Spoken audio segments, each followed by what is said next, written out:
प्राचीन काल में शत्रुजीत नाम के एक धर्मात्मा राजा राज्य करते थे। उनकी राजधानी गोमती के तट पर थी। राजा का एक बड़ा बुद्धिमान, पराक्रमी और सुंदर पुत्र भी था जिसका नाम ऋतुध्वज था। एक दिन नैमिषारण्य से गालव मुनि राजा शत्रुजीत के दरबार में पधारे। उनके साथ एक बहुत ही सुंदर दिव्य अश्व भी था। उन्होंने राजा से कहा, महाराज, हम आपके राज्य में रहकर तपस्या, यज्ञ तथा भगवान का भजन करते हैं, किंतु एक दैत्य कुछ काल से हमारे इस पवित्र कार्य में बड़ी बाधा डाल रहा है। यद्यपि हम उसे अपनी क्रोध अग्नि से भस्म कर सकते हैं, तथापि ऐसा करना नहीं चाहते, क्योंकि प्रजा की रक्षा करना और दुष्टों को दंड देना यह राजा का कार्य है। पर फिर भी एक दिन उसके उपद्रव से पीड़ित होकर हमने उसे रोकने का विचार बना लिया था। उसी समय यह दिव्य अश्व आकाश से नीचे उतरा और आकाशवाणी हुई, मुने, यह अश्व बिना किसी रुकावट के समस्त पृथ्वी की परिक्रमा कर सकता है। आकाश, पाताल, पर्वत, समुद्र सब जगह आसानी से जा सकता है, इसलिए इसका नाम कुवलय है। भगवान सूर्य ने यह अश्व आपको समर्पित किया है। आप इसे ले जाकर राजा शत्रुजीत के पुत्र राजकुमार ऋतुध्वज को दे दें। वे ही इस पर आरूढ़ होकर उस दैत्य का वध करेंगे जो सदा आपको कष्ट दिया करता है। इस अश्वरत्न को पाकर इसी के नाम से ही राजकुमार की प्रसिद्धि होगी और वे कुवलयाश्व कहलाएंगे। इस आकाशवाणी को सुनकर हम आपके पास आए हैं। हे राजन, आप राजकुमार ऋतुध्वज को राक्षस नाश और धर्म की रक्षा के लिए मेरे साथ आने की आज्ञा दीजिए।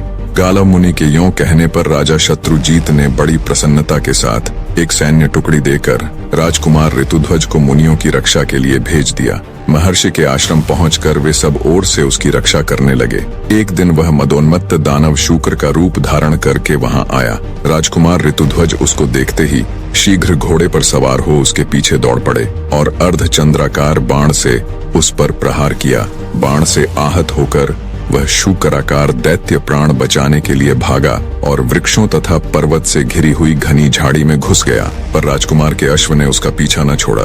दैत्य भागता हुआ सहस्रों योजन दूर निकल गया और एक स्थान पर बिल के आकार में दिखाई देने वाली अंधेरी गुफा में कूद पड़ा। अश्वारोही राजकुमार भी उसके पीछे उसी गड्ढे में कूद पड़े। राजकुमार ऋतुध्वज जब अंदर गया तो उसे वहां शुक्राकार कहीं भी दिखाई नहीं दिया, बल्कि दिव्य प्रकाश से परिपूर्ण पाताल लोक का दर्शन हुआ। दरअसल दैत्य शुक्राकार जिसमें गया था वो कोई गुफा नहीं, बल्कि पाताल लोक का द्वार था। राजकुमार ने देखा, सामने ही इंद्रपुरी के समान एक सुंदर नगर था, जिसमें सैकड़ों सोने के महल शोभा पा रहे थे। ऋतुध्वज ने भी उत्सुकतावश उसमें प्रवेश किया, किंतु वहां उन्हें कोई मनुष्य नहीं दिखाई दिया। जिज्ञासावश वे नगर में घूमने लगे। घूमते घूमते अचानक उन्हें एक स्त्री नजर आई जो बड़ी जल्दबाजी में कहीं चली जा रही थी। राजकुमार ने उससे कुछ पूछना चाहा, किंतु वह आगे बढ़कर चुपचाप एक महल की सीढ़ियों पर चढ़ गई। ऋतुध्वज ने भी घोड़े को एक जगह बांध दिया और जिज्ञासावश उसी स्त्री के पीछे पीछे महल में प्रवेश किया। भीतर जाकर देखा तो सोने के बने हुए एक विशाल पलंग पर एक अति सुंदर कन्या बैठी है, जो अपने सौंदर्य से रति को भी लज्जा रही है। दोनों ने एक दूसरे को देखा और दोनों का मन परस्पर आकर्षित हो गया। राजकुमार को देखते देखते अचानक कन्या मूर्छित हो गई। तब पहली स्त्री जिसका पीछा करते हुए राजकुमार इस महल में घुसे थे आई और पंखा लेकर उसे हवा करने लगी। जब वह कुछ होश में आई तो राजकुमार ने उसकी मूर्छा का कारण पूछा, पर लज्जावश वो कुछ भी न बोली और सखी के कान में कुछ फुसफुसाई। राजकुमार की तरफ देखते हुए उसकी सखी ने बोलना प्रारंभ किया, प्रभु, देवलोक में गंधर्वराज विश्वावसु सर्वत्र विख्यात हैं। यह सुंदरी उन्हीं की कन्या मदालसा है। एक दिन जब यह अपने पिता के बाग में घूम रही थी, तभी पाताल केतु नामक दानव ने अपनी माया फैलाकर इसे हर लिया और इसे यहाँ पाताल में ले आया। पाताल केतु का निवास स्थान यहाँ से थोड़ी ही दूर है। पाताल केतु ने कहा है, मदालसा अगर राजी हो उसकी बात मानती है तो ठीक, वरना आगामी त्रयोदशी को वह इसके साथ जबरदस्ती विवाह करेगा। पर मेरी सखी उस राक्षस के साथ विवाह करने से पहले मरना पसंद करेगी। कुछ दिन पहले ही की बात है जब मदालसा ने आत्महत्या का प्रयत्न किया था। उसी समय कामधेनु ने प्रकट होकर कहा, बेटी, वह नीच दानव तुम्हें नहीं पा सकता। मृत्युलोक यानी पृथ्वी लोक में जाने पर उसे जो अपने बाणों से बींध डालेगा वही तुम्हारा पति होगा। इतना कह वो अंतर ध्यान हो गई। फिर अपना परिचय देते हुए उस स्त्री ने कहा, मेरा नाम कुंडला है, मैं मदालसा की सखी, विंध्यवान की पुत्री और बौर पुष्करमाली की पत्नी हूँ। मेरे पति देवासुर संग्राम में शुंभ के हाथों मारे गए, तब से मैं तपस्या का जीवन व्यतीत कर रही हूँ। सखी के स्नेहवश यहाँ इसे धीरज बंधाने आ गई। सुना है मर्त्यलोक के किसी वीर ने पाताल केतु को अपने बाणों का निशाना बनाया है। मैं उसी का पता लगाने गई थी। बात सही निकली, पर आपको देखकर मेरी सखी के हृदय में प्रेम का संचार हो गया है। किंतु माता सुरभि के कथन अनुसार इसका विवाह उस वीर के साथ होगा जिसने पाताल केतु को घायल किया है। यही सोचकर दुख के मारे यह मूर्छित हो गई थी। जिससे प्रेम हो उसी के साथ विवाह होने पर जीवन सुखमय बीतता है। इसका प्रेम तो आपसे हुआ और विवाह दूसरे से होगा, यही इसकी चिंता का कारण है। अब आप अपना परिचय दीजिए, कौन हैं और कहां से आए हैं। राजकुमार ने अपना यथावत परिचय दिया तथा उस दानव को बाण मारने और पाताल में पहुंचने की सारी कथा विस्तार पूर्वक कह सुनाई। सब बातें सुनकर मदालसा की प्रसन्नता का कोई ठिकाना नहीं रहा। जिस पुरुष को वो अपना दिल दे बैठी थी उसी से उसकी शादी होगी, ये बात उसके लिए आश्चर्य के साथ साथ बहुत खुशी देने वाली भी थी।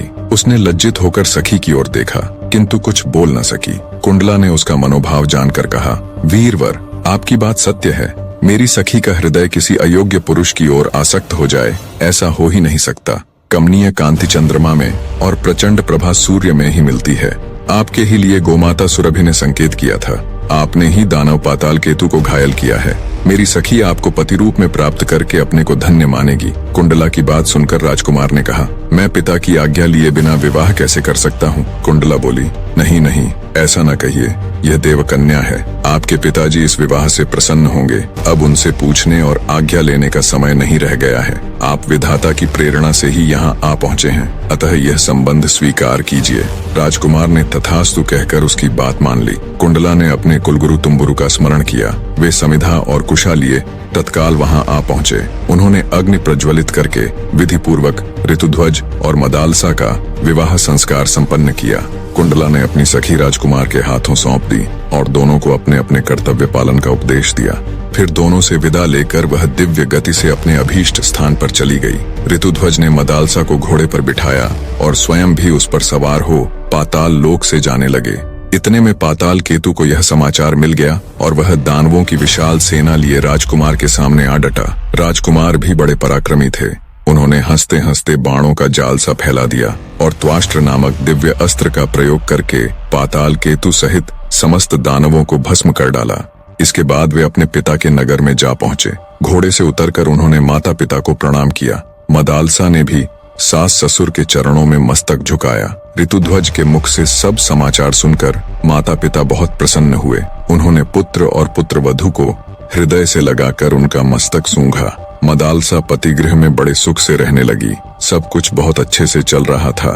तदनंतर एक दिन राजा शत्रुजीत ने राजकुमार ऋतुध्वज से कहा, बेटा, तुम प्रतिदिन प्रातः काल इस अश्व पर सवार हो ब्राह्मणों की रक्षा के लिए पृथ्वी पर चारों दिशाओं में घूमते रहो। राजकुमार ने बहुत अच्छा कहकर पिता की आज्ञा शिरोधार्य की। वे प्रतिदिन पूर्वाह्न में ही पृथ्वी की परिक्रमा करके पिता के चरणों में नमस्कार करते थे। एक दिन घूमते हुए वे यमुना तट पर गए। वहाँ पाताल केतु का छोटा भाई ताल केतु आश्रम बनाकर मुनि के वेश में रहता था। राजकुमार ने मुनि जानकर उसे प्रणाम किया। वह बोला, राजकुमार, मैं धर्म के लिए यज्ञ करना चाहता हूँ, किंतु मेरे पास दक्षिणा नहीं है। तुम अपने गले का यह आभूषण दे दो और यहीं रहकर मेरे आश्रम की रक्षा करो। मैं जल के भीतर प्रवेश करके वरुण देवता की स्तुति कर जल्दी ही लौटूंगा। इतना कहकर ताल केतु जल में घुसा और माया से अदृश्य हो गया। राजकुमार उसके आश्रम पर ठहर गए। मुनि वेशधारी ताल केतु राजा शत्रुजीत के नगर में जा पहुंचा। वहां जाकर उसने कहा, राजन, आपके पुत्र दैत्यों के साथ युद्ध करते करते मारे गए। यह उनका आभूषण है। यूं कहकर वह जैसे आया था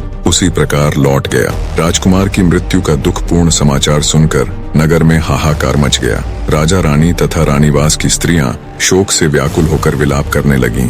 जब रानी मदालसा ने उनके गले के आभूषण को देखा और मृत्यु का समाचार सुना, तभी रानी ने भी अपने प्राणों को तुरंत त्याग दिया। राजमहल का शोक दुगना हो गया।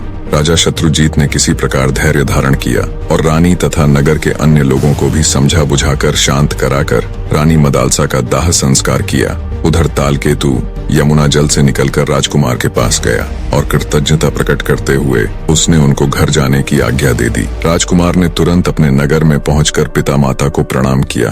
पुत्र को जिंदा और बिल्कुल सही सलामत देख उन्होंने उसको छाती से लगा लिया। उनकी नेत्रों से आंसू बहने लगे। जब राजकुमार ऋतुध्वज को सब बातें मालूम हुई तो बड़ी जोरों से हृदय विदारक चीख के साथ जोर जोर से विलाप करने लगे। मदालसा के वियोग से उनका अंतर हृदय रो उठा।